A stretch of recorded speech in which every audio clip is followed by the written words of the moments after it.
نثار صاحب، ایک طرف ہم دیکھ رہے ہیں کہ ایران مسلسل حملوں کے جواب میں کارروائیاں کر رہا ہے اور ساتھ ساتھ ایک میسیجنگ بھی ہو رہی ہے. ان کے تمام جو سینئر قیادت ہے، جو ایک بڑا اہم نقطہ وہ بار بار اٹھا رہے ہیں، وہ کہہ رہے ہیں جی کہ خطے کے ممالک اس جنگ میں فریق نہ بنیں. کتنا خطرہ آپ کو نظر آتا ہے؟ آج قطر نے مسترد کر دی خبریں کہ وہ کسی قسم کا حملہ نہیں کریں گے ایران پہ، لیکن اس سے پہلے بھی یہ خدشات سر اٹھاتے رہے ہیں کہ اگر خلیجی ممالک کی جانب سے بھی کارروائیاں شروع ہو جائیں تو یہ جنگ پھیل سکتی ہے. آپ کیسے دیکھتے ہیں، کتنا خطرہ ہے اس بات کا؟ جی، خلیجی ممالک نے اب تک بہرحال اس بات کو سمجھا ہے کہ اگر وہ امریکہ کی اور اسرائیل کی جنگ میں مزید اپنے آپ کو دھکیلیں گے تو اس سے جو ان کے ممالک میں جو ایک ترقی ہے، ان کے ممالک کی جو ڈیولپمنٹ ہے وہ شدید متاثر ہو سکتی ہے. لیکن البتہ یہ کہ امریکہ ان ممالک میں موجود جو اپنے اڈے ہیں وہ ایران کے اوپر عملوں کے لیے استعمال کر رہا ہے. اور اب تک جو ہم دیکھتے ہیں کہ ایران نے جو جوابی حملے کیے ہیں وہ بھی انہی اڈوں پر کیے ہیں.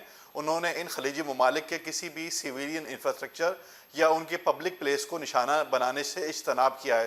لیکن جو صورتحال آگے ہمیں دکھائی دیتی ہے، جو ٹرمپ نے کہا ہے کہ سیکنڈ فیز میں ایران کے پاور انفراسٹرکچر پہ حملہ کرے گا، اور کل بھی آپ نے دیکھا کہ انہوں نے شیراز اور اپنا بلوچستان، جو ان کا سیستان بلوچستان ہے، اس کو ملانے والے پل پر جو حملہ کیا ہے، اس کے بعد ایران کی طرف سے جو سخت رد عمل آیا، انہوں نے کہا ہے کہ اگر ان کے انفراسٹرکچر کو اور ان کے پاور انفراسٹرکچر کو نشانہ بنایا گیا تو خطے کے ممالک کے انفراسٹرکچر بھی محفوظ نہیں رہ سکتے، جو ایک الارمنگ پوزیشن ہے. لیکن افسوسناک صورتحال یہ ہے کہ جو ہمارے خلیجی ممالک ہیں وہ اتنے طاقتور نہیں ہیں کہ وہ امریکہ کو، اسرائیل کو منع کر سکیں کہ وہ ان کی سرحدیں یا ان کے پورٹس استعمال نہ کریں، کیونکہ ان کی حکومتیں مکمل طور پر امریکہ کی ڈیپینڈنٹ ہیں.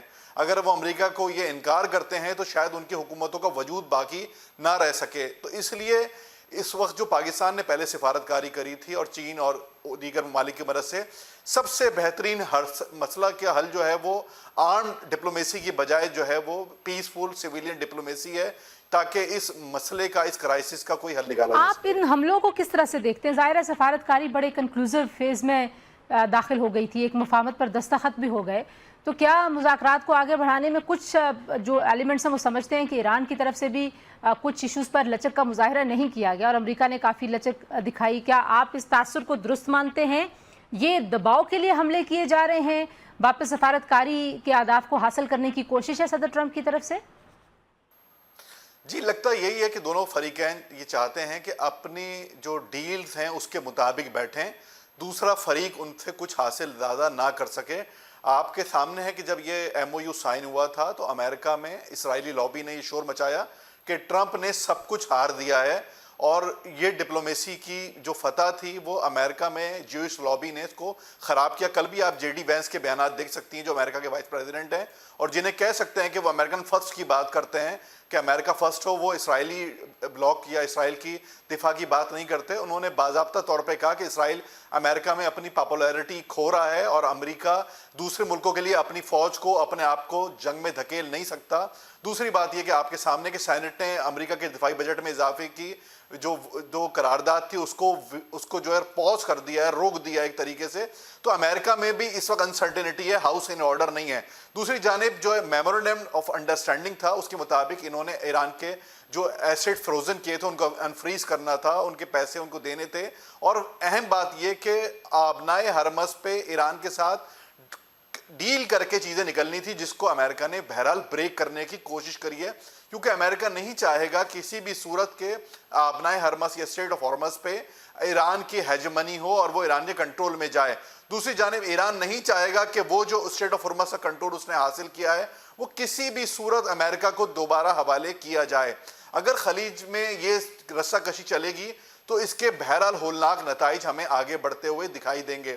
تو اس لیے لگتا یہ ہے کہ دونوں ممالک طاقت کا اظہار کر رہے ہیں، اور آپ نے دیکھا کہ امریکہ کے جو اٹیکس ہیں وہ پوری کوسٹل بیلٹ میں، وہ کوسٹل بیلٹ جو پاکستان سے شروع ہو رہی ہے اور عراق پہ ختم ہو رہی ہے، وہ اس وقت سیویئر اٹیک کا شکار ہے. دوسری جانب یہ اطلاعات بھی آ رہی ہیں کہ امریکہ دوبارہ اس چیز کا خواہش مند ہے کہ وہ ایران کی جو سپلائی لائن کا جو آئی لینڈ ہے، خارک آئی لینڈ، اس پر جو ہے وہ گراؤنڈ انویژن کرے.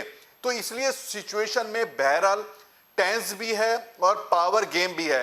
آج آپ دیکھیں کل تک ایران جو حملے کر رہا تھا وہ اس وقت حملے کر رہا تھا کہ جب امریکہ حملے کرتا تھا، اس کے جواب میں آدھے گھنٹے بعد ایرانی حملے کرتے تھے. لیکن ابھی ہم نے دیکھا صبح کہ آج ایران نے کویت پہ اپنے اٹیکس سٹارٹ کیے ہیں اور اپنے اٹیک کا انیشیٹ کیا ہے ان جگہوں پر کہ جہاں سے ایران پر حملے کیے جا رہے تھے.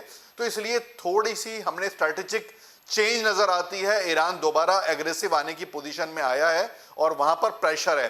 دوسری جانب امریکہ کی جانب سے جو اٹیک کیا جا رہا ہے اس میں کوشش کی جا رہی ہے کہ ایران کے جنوب اور مشرق کے اندر ایک محرومی کو شو کرا جائے کہ سینٹر ایران کو اٹیک نہیں کیا جا رہا بلکہ عرب ریجن اور بلوچ ریجن پہ حملے کیے جا رہے ہیں ایران کے, اور وہاں پر ایک ڈپرائیونیس کریٹ کرنے کی کوشش کی جا رہی ہے.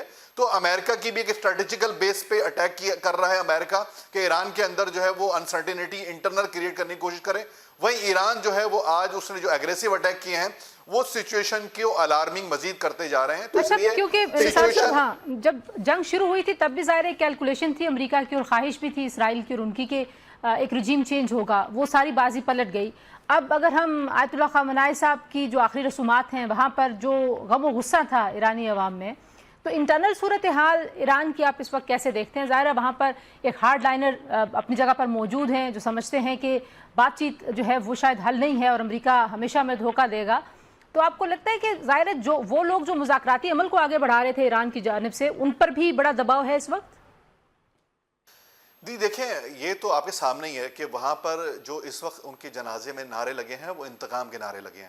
دوسری بات یہ کہ ایرانیوں نے 2 دفعہ اعتماد کیا امریکہ کے اوپر اور ایک ہی سال میں 2 دفعہ ان پر اٹیک ہوئے ہیں. ٹھیک ہے, یہ تیسرا ایگریمنٹ تھا جس کو پاکستان نے انیشیٹ کیا, نیگوشیٹ کیا, اس کو پاکستان نے پلیٹ کیا, لیکن امریکہ اس پر بھی کھڑا نہیں ہوا.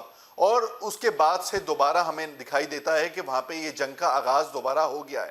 مجھے جو خدشہ دکھائی دیتا ہے, اور میری بات اللہ کرے درست نہ ہو, لیکن امریکہ اس جنگ میں اس نے اسرائیل کو ریز دیا ہے اور وہ کوشش کر رہا ہے کہ جو عرب شیخڈمز ہیں یا خلیجی ریاستیں ہیں یا خلیجی بادشاہتیں جو ہیں وہ ایران کے خلاف میدان میں آئیں. دیکھیں, اس نے کہا کہ اسرائیل کو کہ تم آرام کرو اور حزب اللہ کو مارنے کے لیے میں نے جولانی کو رکھا ہوا ہے, جولانی یہ کام کرے گا. ٹھیک ہے, یعنی سیریا ورسز لبنان یا سیریا ورسز حزب اللہ کیا جانی مسلمان کے خلاف کھڑا ہو. دوسری جانب وہ کوشش کر رہا ہے کہ سعودی عربیہ, قطر, امارات, کویت, بحرین اور دیگر اسلامی ممالک جو ہیں وہ ایران کے خلاف اس جنگ میں وارد ہو جائیں, یعنی مسلم ورسز مسلم ہو جائے, جو امریکہ کی اب اس سیکنڈ فیز میں ہمیں خواہش نظر آتی ہے اور انشاءاللہ یہ کامیاب نہیں ہو پائے گی اب تک. دیکھیں, لیکن بہرحال ہمیں لگتا ہے کہ اس کیس کا بھی حل نیگوسیشن پہ ہی ہوگا کیونکہ table talk is the best solution ہے. کتنے دن تک آپ کو لگتا ہے کہ یہ حملوں کا سلسلہ جاری رہے گا؟ کیونکہ ماضی میں جس طرح سے حملوں کی وجہ سے عالمی معیشت یرغمال بنی تھی, کوئی دوبارہ اتنی لمبی جنگ تو نہیں آپ دیکھ رہے, یا آپ کو لگتا ہے کہ آج بھی چینی وزیر خارجہ نے, پاکستان کوشش کر رہا ہے, سعودی عرب, قطر, تو یہ کوششیں ہیں دوبارہ سے ٹیبل پہ لے آئیں گی دونوں کو؟ دیکھیں, نیگوسیشن تو ہوگی, یہ تو آپ کو خود معلوم ہونا چاہیے کہ کسی بھی لڑائی جھگڑے کا حل مذاکرات کے بغیر یا نیگوسیشن کے بغیر نہیں ہو سکتا, لیکن امریکہ کو کنٹرول کرنا بہت ضروری ہے. پاکستان نے ایک مشکل ترین کام انجام دیا تھا. وہ ممالک جو دہائیوں اپنے ایک دوسرے کے سامنے نہیں بیٹھے تھے, پاکستان نے اسلام آباد میں ان کو 1-on-1 بٹھایا, ایک نیگوسیشن کو انیشیٹ کیا, اس کو کنکلوڈ کیا.